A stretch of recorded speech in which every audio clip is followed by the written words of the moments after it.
नमस्कार विद्यार्थी मित्रांनो, मी आहे चेतन राठोड आणि स्वागत करतोय आपला the Priyansh Aayansh academy YouTube चॅनलवर। तर मित्रांनो, आपण पोलीस भरती 2025-26 मध्ये जी झालेली आहे प्रश्नपत्रिका विश्लेषण घेत आहोत। आतापर्यंत आपले बरेच प्रश्न झालेले आहेत।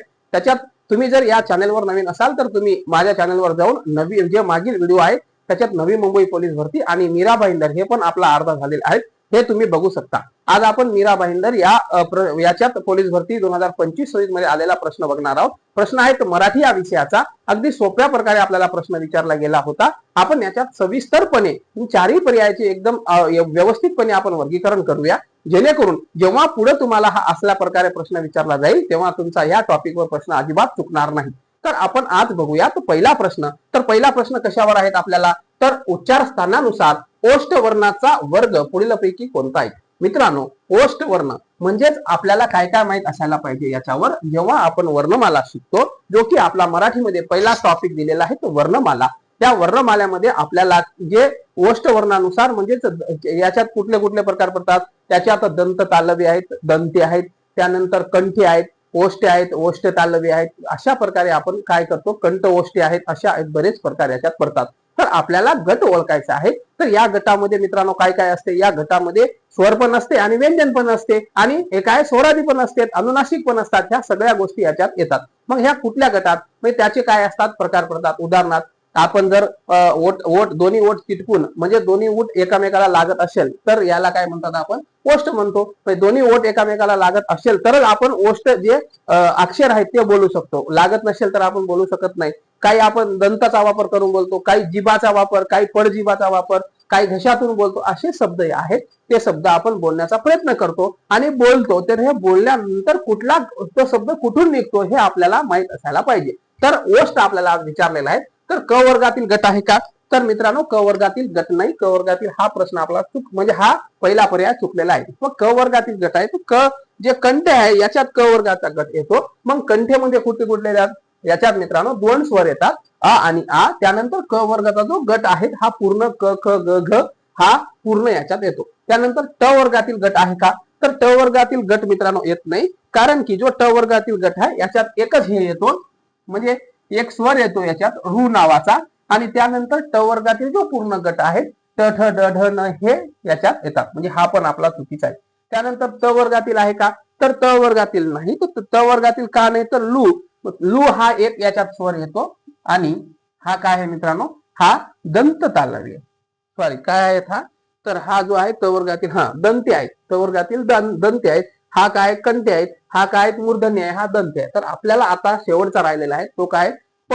तर प हा आपला योग्य उत्तर आहे। प काय आपला योग्य उत्तर आहे। कशावरून प योग्य उत्तर आहे आपल्याला विचारलं होतं, ओष्ठ। मग आपण ओटाला म्हणजे जेव्हा आपण प फ ब भ म बोलतो तेव्हा ओठ एकामेकाला चिटकले जाते। ओठ असं धरून आपण प ह असं बोलू शकत नाहीत, तेव्हा ते एकामेकाला लागते, म्हणून आपण प वर्गातील गट त्याच्यात पूर्ण प वर्गातील गट येतो। मग हा प वर्गातील गट येताना याच्यात मित्रांनो दोन स्वर पण येतात। मग ते कुठले स्वर आहेत, तर उ उ उ उ आणि प फ, प फ ब भ आणि म, हे एवढे काय येतात मित्रांनो याच्यामध्ये, हे पूर्ण कशात येतात, हे ओष्ठ गटात येतात। म्हणून प वर्गातील हा काय आहे आपला योग्य उत्तर आहे। पहिला प्रश्न आहे आपला 3 नंबरचा जो आहे हा प वर्गातील गट ओष्ठ मध्ये येतो। कशात येतो, हा ओष्ठ मध्ये येतो मित्रांनो।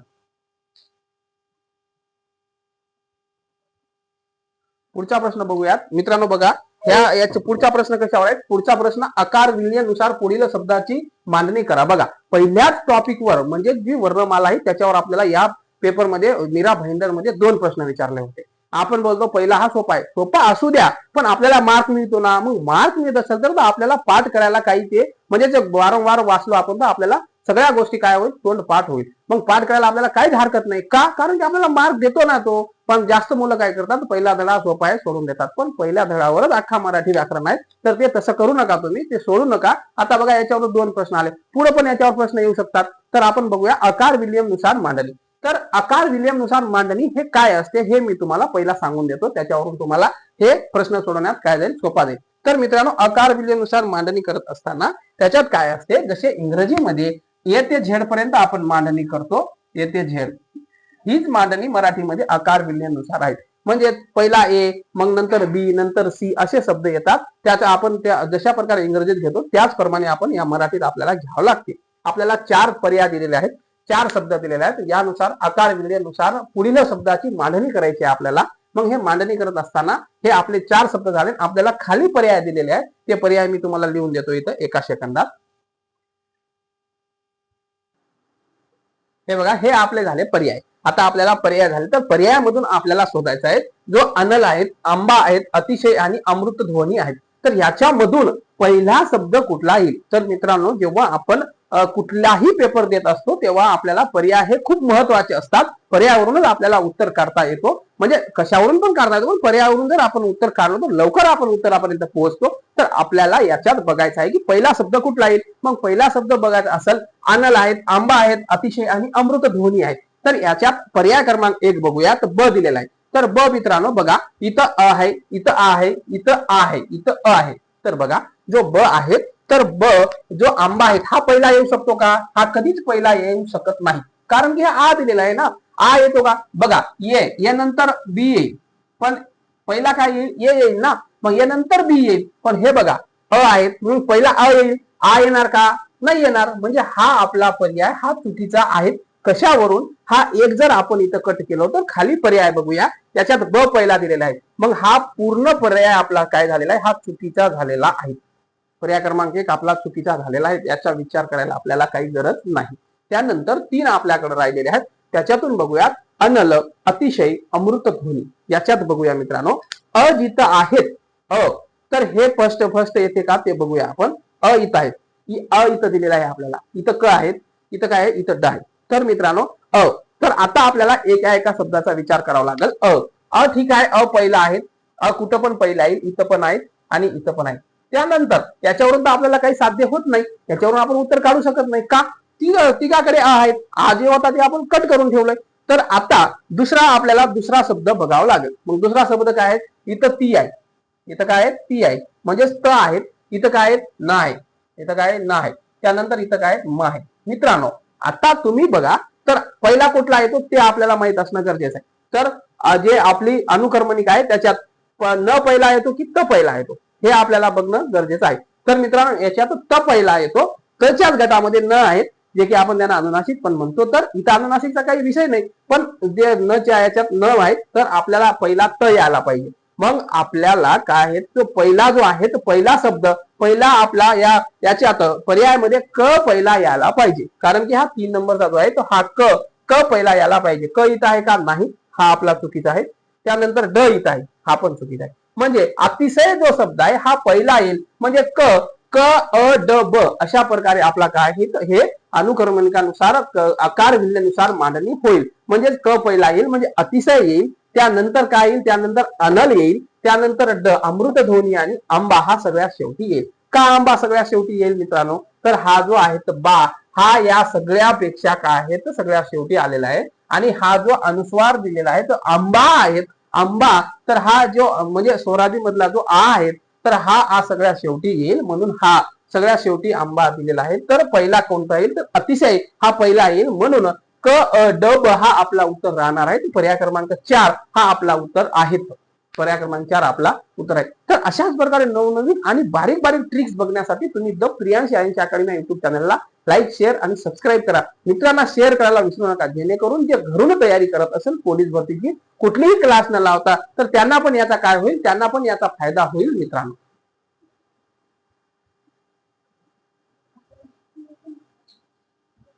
रावण या शब्दाचा संधी विग्रह कोणता? प्रश्न तिसरा आहे. बघा, संधीवर प्रश्न विचारला गेला आहे. संधीवर मित्रांनो विग्रह करा आणि संधी करा अशा 2 प्रकारे प्रश्न विचारले जातात. संधी म्हणजे काय? तर संधी म्हणजे सांधणे किंवा जोडणे होय. संधीचे मित्रांनो 3 मूळ प्रकार पडतात. त्याच्यात स्वर संधी, व्यंजन संधी आणि विसर्ग संधी. जर जवळजवळ येणारे पहिल्या ओळीचा शेवटचा शब्द स्वर आणि शेवटच्या ओळीचा पहिला शब्द स्वर असेल तर ती स्वर संधी असते.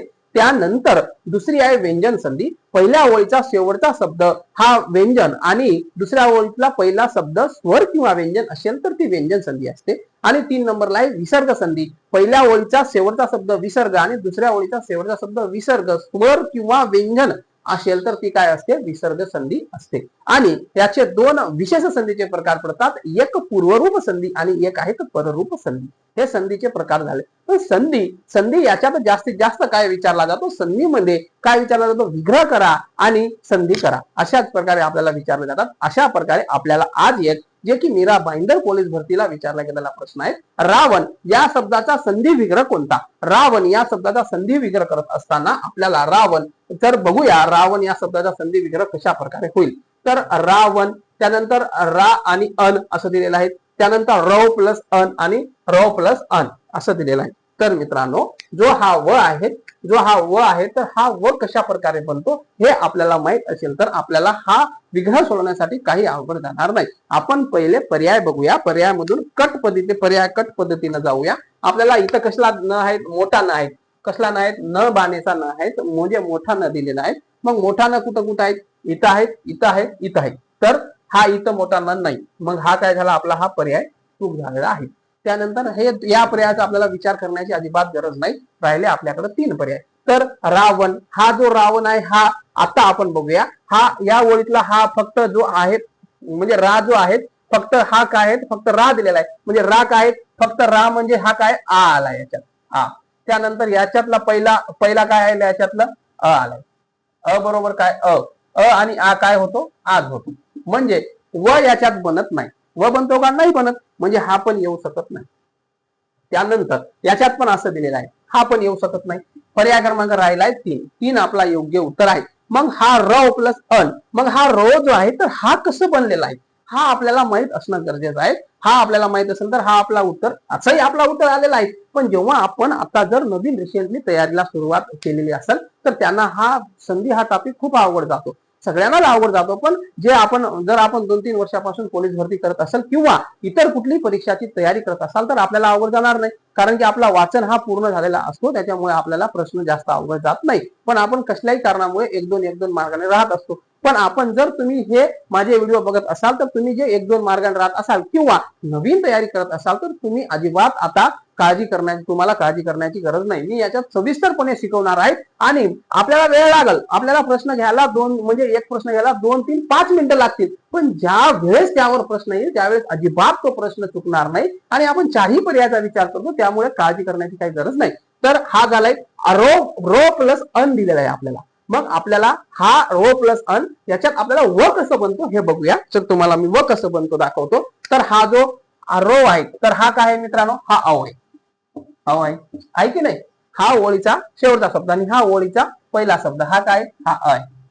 मग हा अव बनण्यासाठी तुम्हाला काय करावं लागेल, तर तुम्हाला पहिले काय अ प्लस आ, म्हणजे आपल्याला संयुक्त व्यंजन संयुक्त स्वर बनवा लागेल. अ प्लस आ प्लस बघूया काय आहे, अ प्लस आ आणि उ आपली मोठा उ, हे काय होतो, याचा काय होतो, आऊ होतो. म्हणजे ओ पण होतो याच्यात आणि याच्यात काय होतो, आऊ पण होतो. तर हा आऊ आहे, तर हा आऊ आपल्याला दिलेला आहे. म्हणून र प्लस अन हा योग्य उत्तर आहे आपला. काय र प्लस अन हा योग्य उत्तर आहे. म्हणून रावण या शब्दाची संधी विग्रह करत असताना र प्लस अन हा आपला उत्तर आहे मित्रांनो. अशात म्हणजे हा आपला 3 नंबरचा जो पर्याय आहे हा योग्य उत्तर आहे.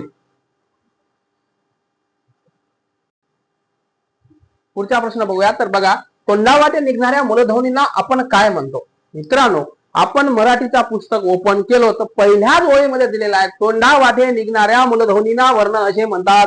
दिलेले आहेत की नाही. म्हणजे पहिल्या टॉपिकवर आपले 3 प्रश्न झाले, जे की एकाच जिल्ह्यामध्ये जे मीरा भाईंदर या पोलीस भरती झालेल्या आहेत, या एकाच जिल्ह्यामध्ये 3 प्रश्न विचारलेले आहेत वर्णमालेवर. किती शब्द म्हणजे सोप्या प्रमाणे प्रश्न विचारला गेलेला आहे.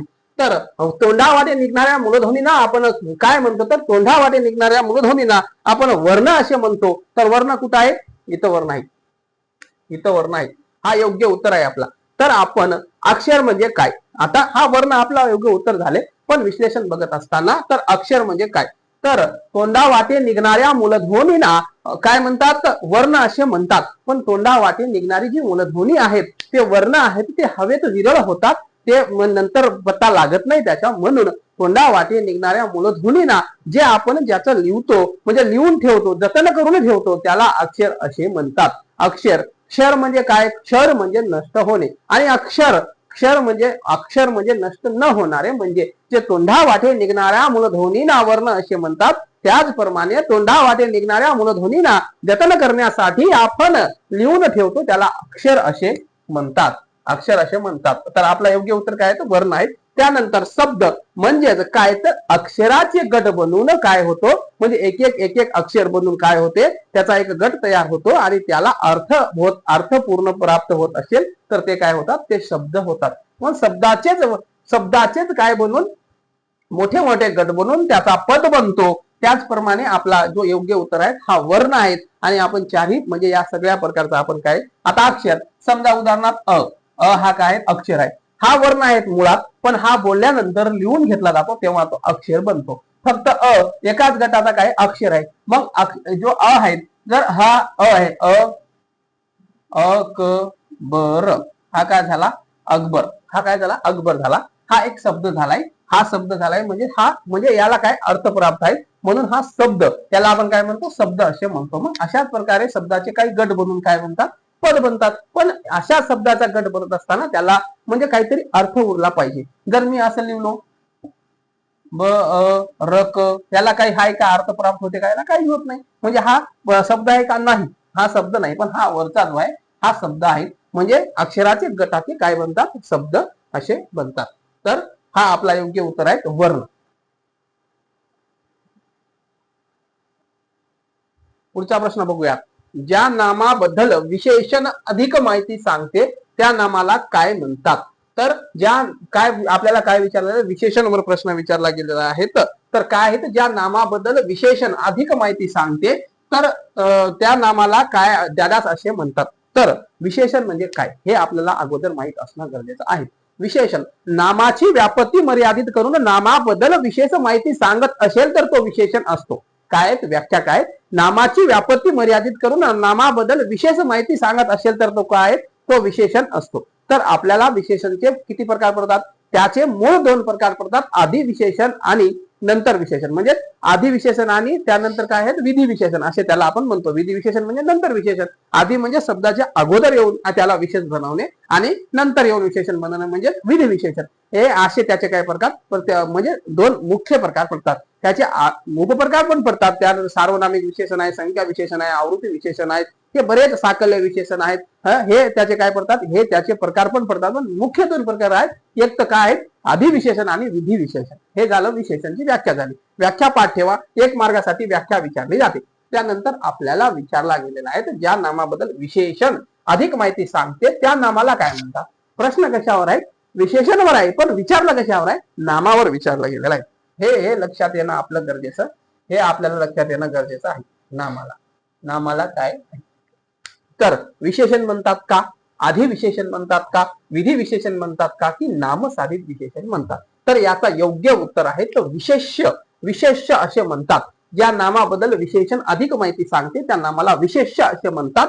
तर आपण या उदाहरणातून समजून घेऊया. उदाहरणात पांढरा शुभ्र घोडा धावतो. काय करतो? पांढरा शुभ्र घोडा धावतो. याच्यात मी तुम्हाला सगळंच विशेषण सविस्तरपणे समजून सांगतो. तर पांढरा शुभ्र घोडा धावतो याच्यात विशेषण काय झालंय, विशेष म्हणजे जे विशेषण आहेत, जो विशेषण आहे याच्यात काय झालंय तर पांढरा शुभ्र हा विशेषण झालाय. हा काय झालाय? विशेषण झालाय. पांढरा शुभ्र विशेषण झालाय. पण हे पांढरा शुभ्र कशाबद्दल माहिती सांगत आहेत? नामाबद्दल. मग नाम काय? घोडा. घोडा काय? नाम आहे. मग तर आपल्याला असंच विचारलं गेलं आहे की सांगतो तर त्या नामाला द्याद्यास असे म्हणतात. मग ह्या घोड्याला काय म्हणतात? विशेष असे म्हणतात. याबद्दल विशेषण अधिक माहिती सांगतो त्या नामाला विशेष असे म्हणतात. हा काय झालाय? पांढरा शुभ्र घोडा धावतो. तर याच्यातील हा जो घोडा आहे त्या घोड्याबद्दल विशेष माहिती सांगितलेली आहे. काय आहे तो घोडा बा? तो काळा आहे का, तो निळा आहे का, तो पिवळा आहे का? तर तो काय आहे? पांढरा शुभ्र आहे. पांढरा शुभ्र आहेत. हा काय झाला? विशेषण झाला. पांढरा शुभ्र घोडा आहे म्हणून ह्या घोड्याबद्दल विशेष माहिती सांगितलेली आहे. म्हणून हा जो नाम आहे कशाबद्दल? घोड्याबद्दल. मग हा नाम आहे घोडा. मग घोडा म्हणजेच काय आहे? विशेष्य आहेत. ज्या गोष्टीबद्दल विचारला जाईल त्या गोष्टीला विशेष्य असे म्हणतात. तर योग्य उत्तर काय आपला? विशेष्य हा पर्याय क्रमांक 1 हा योग्य उत्तर आहे.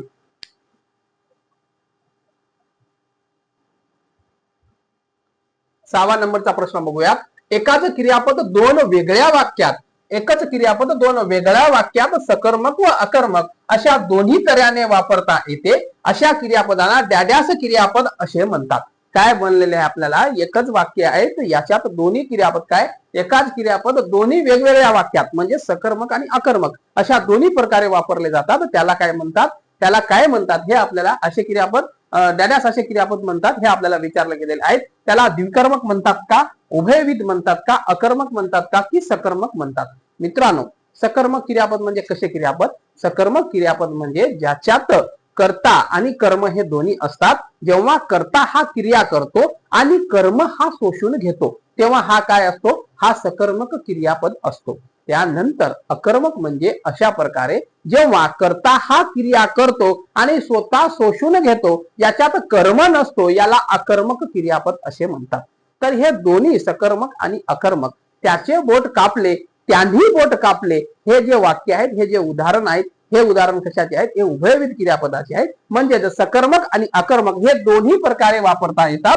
त्यालाच आपण काय म्हणतो तर त्याला त्या क्रियापदाला उभयविध क्रियापद असे म्हणतो. योग्य उत्तर आपला 2 आहे. मग आता हा आपला उत्तर झाला तर आपण बघूया द्विकर्मक. द्विकर्मक म्हणजेच काय तर द्विकर्मक म्हणजेच मित्रांनो याच्यात 2 कर्म असतात. त्याच्यात एक प्रत्यक्ष कर्म असतो आणि एक अप्रत्यक्ष कर्म असतो. उदाहरणार्थ आजीने नातवाला लाडू दिले. आजीने नातवाला लाडू दिले याच्यात 2 कर्म आहेत. एक काय आहेत, आजीने नातवाला लाडू दिले, एक नातू आणि दुसरा आहेत लाडू. मित्रांनो याच्यात जो आहेत जी वस्तुवाचक आहेत हा काय असतो मुख्य कर्म असतो आणि जो व्यक्तिवाचक आहेत हा गौण कर्म असतो. उदाहरणार्थ हा जो लाडू आहे हा काय मुख्य आहे आणि जो व्यक्ती म्हणजे जो नातू आहे हा काय आहे गौण आहे. म्हणजे याच्यात 2 काय असते 2 कर्म असते. त्याला आपण काय म्हणतो त्याला द्विकर्मक क्रियापद असे म्हणतो. म्हणजे आजीने नातवाला लाडू दिले हे काय द्विकर्मक क्रियापद आहे. म्हणजे हा द्विकर्मक क्रियापद हा आपला आणि अकर्मक आपण बघितलो आता आणि सकर्मक पण बघितलो. क्रियापदाचे बरेच प्रकार पडतात. ज्याप्रमाणे आपल्याला इथं प्रकार विचारला जाईल त्याचप्रमाणे मी त्याचं विश्लेषण स्टेप बाय स्टेप करत जाईल तेव्हा तुमच्या ते लक्षात राहील. आता मी इथं सगळे क्रियापद बडबड करून काय तुमच्या लक्षात राहणार नाही. पण जेव्हा क्रियापद आता 4 क्रियापद आपल्याला विचारले होते इथं आपल्याला फक्त एका याच्यावरच प्रश्न होता पण आपण हे पर्यायाचे विश्लेषण करतो तेव्हा 4ही पर्यायाचे योग्य प्रकारे विश्लेषण केलोय जेणेकरून जेव्हा ह्या 3 पर्यायावर तुम्हाला प्रश्न येईल द्विकर्मक म्हणजे काय, अकर्मक म्हणजे काय, सकर्मक म्हणजे काय तर तेव्हा तो चुकता तुमचा कामा नाही. म्हणून तर आपण अशाच प्रकारे टॉप क्वालिटी कंटेंट देतो. मित्रांनो बघा हे युट्यूबवर आहे तर तुम्हाला 1 रुपया पण लागणार नाही आणि मला पण पैशाची काय अजिबात गरज नाही. फक्त हे म्हणजे जे सविस्तर स्टेप बाय स्टेप आहे ते तुमच्यापर्यंत पोहोचला पाहिजे. जो मी आतापर्यंत जे मेहनत घेतलेली आहे ती मेहनत तुमच्यापर्यंत पोहोचली पाहिजे आणि तुम्हाला याचा फायदा झाला पाहिजे म्हणून मी हे शिकवण्याचा प्रयत्न करत आहोत. आणि तुम्ही पण जे माझे व्हिडिओ बघत आहात तुम्ही त्याला लाईक शेअर आणि मित्रांना शेअर करा आणि चॅनलला सबस्क्राईब करा जेणेकरून तुम्हाला याचा फायदा होईल आणि तुम्ही पण पोलीस व्हाल किंवा दुसरी कुठल्या भरतीमध्ये तुम्ही हे व्हिडिओ बघून आणि त्यानंतर तुमच्या मित्रांना पण सांगा जेणेकरून ते पण तुमच्या बरोबर येईल आणि तुम्ही पण गव्हर्नमेंट जॉब मध्ये सामील व्हाल. मित्रांनो चला पुढचा प्रश्न बघूया. पुढचा प्रश्न कशावर आहे तर भारतीय हरित क्रांतीचे जनक म्हणून कोणाला ओळखला जातात. काय मित्रांनो भारतीय हरित क्रांतीचे जनक म्हणून कोणाला ओळखला जातात तर भारतीय हरित क्रांतीचे जनक भारत हा कृषी प्रधान देश आहे. तो जवळपास 50% क्षेत्र हा कृषीवर आधारित आहे. 50% लोक हे कृषीवर आता पण आधारित आहेत. तर भारतीय हरित क्रांतीचे जनक हे कोणाला म्हणतात तर भारतीय हरित क्रांतीचे जनक मित्रांनो सगळ्यांना माहित आहे डॉक्टर वर्गीस कुरियन यांना म्हणतात का नाही तर डॉक्टर वर्गीस कुरियन यांना काय म्हणतात तर यांना धवल क्रांतीचे जनक असे म्हणतात. त्यांना काय म्हणतात धवल क्रांतीचे जनक म्हणतात. त्यानंतर डॉक्टर होमी भाभा नाहीत यांना अणु कार्यक्रमाचे जनक असे म्हणतात. त्यानंतर जे आहेत नॉर्मन बोरलॅंड यांना जागतिक हरित क्रांतीचे जनक म्हणून ओळखले जातात. शेवटचा पर्याय राहिलेला आहे तर पर्याय क्रमांक 4 डॉक्टर एम.एस. स्वामीनाथन यांना भारतीय हरित क्रांतीचे जनक असे म्हणून ओळखले जातात. यांनी आपला अख्खा आयुष्य हा भारतीय हरित क्रांती म्हणजे हरित क्रांती घडवण्यासाठी प्रयत्न केलाय, मेहनत घेतली आहे आणि हरित म्हणजे सगळं भारत हा हिरवगार केलेला आहे. तर मित्रांनो हरित क्रांती म्हणजे बऱ्याच याच्यात त्यांनी गहू असो तांदूळ असो ज्वारी असो या सगळ्या क्षेत्रात त्यांनी योग्य प्रकारे काय केलेले आहेत योग्य प्रकारे कार्य करून नवीन जात शोधलेली आहे त्यावर रिसर्च केलेला आहे आणि आपल्याला आज काय आपण अन्नधान्य उत्पन्न आपण जे अन्नधान्य निर्माण करतोय हे हरित क्रांतीमुळेच निर्माण करतोय. त्याच्यात ह्या माणसाचा महत्वाचा आणि सिंहाचा वाटा आहे. ज्याप्रमाणे हा भारतीय हरित क्रांतीचा जनक आहेत. त्याचप्रमाणे डॉक्टर वसंतराव नाईक माजी मुख्यमंत्री महाराष्ट्र राज्य हे पण काय आहे तर महाराष्ट्र राज्याचे हरित क्रांतीचे जनक म्हणून आपण यांना ओळखला जातो. आणि 1 जुलै हा जे की डॉक्टर वसंतराव नाईक यांची जी जयंती आहे 1 जुलै आपण कृषी दिन म्हणून काय करतो साजरा करतो महाराष्ट्रात. योग्य उत्तर काय डॉक्टर एम एस स्वामीनाथन हे योग्य उत्तर आहे. आणि वसंतराव नाईक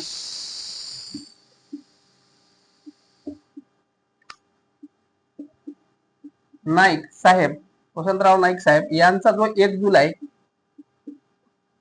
आहे हा जन्मदिवस आपण महाराष्ट्र कृषी दिन म्हणून आपण काय करतो हरित क्रांती म्हणजे कृषी दिन म्हणून आपण साजरा करतो.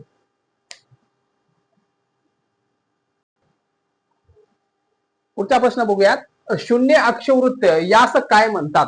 तर मित्रांनो याला काय म्हणतात जे शून्य अक्षवृत्त आहेत यास काय म्हणतात. यात ध्रुववृत्त असे म्हणतात का, विषुवृत्त असे म्हणतात का, कर्कवृत्त असे म्हणतात का की मकरवृत्त असे म्हणतात. तर यांना काय म्हणतात तर यांना विषुवृत्त असे म्हणतात. शून्य अक्षवृत्त म्हणजेच काय विषुवृत्त असे आहेत. म्हणजे योग्य जे शून्य अक्षवृत्त आहेत हे काय आहेत तर हे विषुवृत्त असे आहेत. म्हणजे पर्याय क्रमांक 2 हा आपला योग्य उत्तर आहेत मित्रांनो.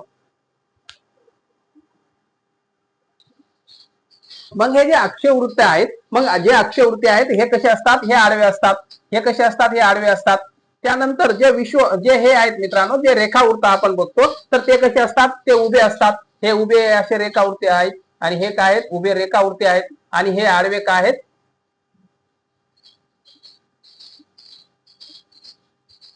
हे आता समजून घ्या. ही आपली पृथ्वी आहे समजा. हे आडवे काय आहेत हे अक्षयवृत्ती आहेत. हे आडवे अक्षयवृत्ती आहेत आणि हे उभे काय आहेत रेखावृत्त आहेत. तर हे काय आहेत आपल्याला विषुववृत्त जो सेंटर मधून जातो हा हे वृत्त पाडण्याची गरज का भासली. मग हे पृथ्वीवर जे आपण काल्पनिक रेषा पाडलेली आहे त्याच्यात विषुववृत्त असेल, त्याच्यात रेखावृत्त असेल, अक्षयवृत्त असेल. पृथ्वीवरील स्थान वेळ हे आपल्याला स्थळ हे काय असायला पाहिजे निश्चित माहित असायला पाहिजे. म्हणून आपण हे रेखावृत्ताचा आपण रेखावृत्ताचा विस्तार केलेला आहे. पृथ्वीवर अशा काही रेखावृत्त म्हणजे रेषा वगैरे नाहीत. फक्त आपण आपल्या सोयीसाठी काल्पनिक रित्या आपण याच्यावर हे मांडलेलं आहे. म्हणून जे विषुववृत्त आहेत हे शून्य अक्षयवृत्त आहेत. हे सेंटर मधून असतात म्हणून याला आपण काय म्हणते शून्य अक्षयवृत्त असे म्हणतात. म्हणजे योग्य उत्तर काय आहे तर 2 नंबर हा योग्य उत्तर आहे. मग हे कर्कवृत्त हे 23.5 अंश वरती, मकरवृत्त 23.5 अंश खाली अशा प्रकारे हे त्याच्यात मग आर्कटिक अशा प्रकारे पण वृत्त पडतात. जेव्हा याच्यावर प्रश्न येईल तेव्हा आपण सविस्तर ते समजून घेऊया. धन्यवाद. अशाच प्रकारे तुम्ही नवनवीन व्हिडिओ बघण्यासाठी मित्रांनो द प्रियांसी आयांसी अकॅडमी या युट्यूब चॅनलला लाईक, शेअर आणि सबस्क्राईब करायला विसरू नका. आणि मित्रांना शेअर करा आणि इंस्टाग्राम चॅनलवर तुम्ही फॉलो करा. धन्यवाद.